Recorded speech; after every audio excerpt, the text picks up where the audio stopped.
Hi అండి. అందరూ ఎలా ఉన్నారు? ఇవాళ మన వీడియోలో రాబోతున్న వరలక్ష్మి వ్రతానికి 9 రకాల నైవేద్యాలు చేస్తాం కదా! అందులో ఒక రకం డిఫరెంట్‌గా ఇలా అటుకులతో కొబ్బరి పాయసం చేసి చూడండి. ఎంతో చక్కగా ఉంటుంది. ఎప్పుడూ ఒకేలా కాకుండా కొంచెం డిఫరెంట్‌గా చేసిన ఫీలింగ్ కూడా వస్తుంది. బావుంటుంది కూడా. ఒక కప్పుడు అటుకులు తీసుకొని 2, 3 నిమిషాల పాటు దోరగా వేయించుకోవాలి.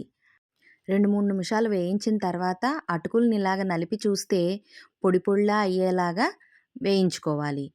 ఇప్పుడు ఈ అటుకుల్ని పక్కకు తీసుకొని చల్లారపెట్టుకొని 2, 3 సార్లు కడిగి నీళ్లు ఒంపేసుకొని నాననివ్వాలి. ఇప్పుడు అదే కడాయిలో ఒక 2 కప్పుల వరకు పాలు పోసుకొని కాగనివ్వాలి. పాలు కాగేలోపు మిగతా ప్రాసెస్ చూద్దాం. ఒక చిన్న కడాయిలో ఒక స్పూన్ నెయ్యి వేసుకొని ఒక హాఫ్ కప్పు కొబ్బరి తీసుకొని దోరగా వేయించుకోవాలి. ఈలోపు పాలు కాగిపోయాయి కదా! ఇందులో మనం కడిగి వాడేసుకున్న అటుకులని ఈ దోరగా వేయించుకున్న కొబ్బరి వేసుకొని ఒక 3 నిమిషాల పాటు ఉడికించుకోవాలి. ఈ పాయసం కొంచెం పలచగా ఉండాలి అని అనిపిస్తే కొంచెం పాలు ఎక్స్‌ట్రాగా పోసుకోవచ్చు. ఇప్పుడు ఈ పాయసం చూడండి ఎంత చక్కగా ఉడికిపోతోందో.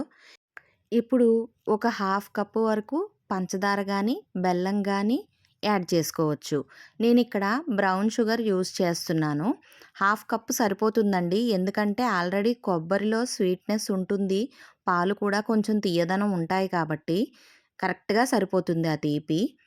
ఇందులో కొంచెం యాలకుల పొడి కూడా వేసుకొని మరో నిమిషం పాటు ఉడకనివ్వాలి.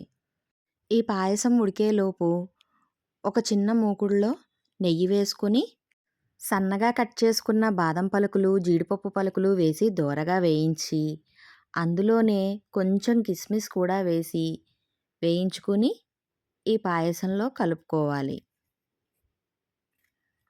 అంతే అండి. ఎంతో డిఫరెంట్‌గా, టేస్టీగా ఉండే అటుకుల కొబ్బరి పాయసం రెడీ అయిపోతుంది. అమ్మవారికి నైవేద్యంగా పెట్టే 9 రకాలలో ఒక రకంగా ఈ పాయసాన్ని రెడీ చేసుకుంటే చాలా బావుంటుంది. ఒకసారి ఇలా ట్రై చేసి ఎలా ఉందో నాతో షేర్ చేయండి. ఈ రకంగా ఎంతమంది చేస్తారో కూడా నాతో కామెంట్ సెక్షన్‌లో షేర్ చేయడం అస్సలు మర్చిపోకండి.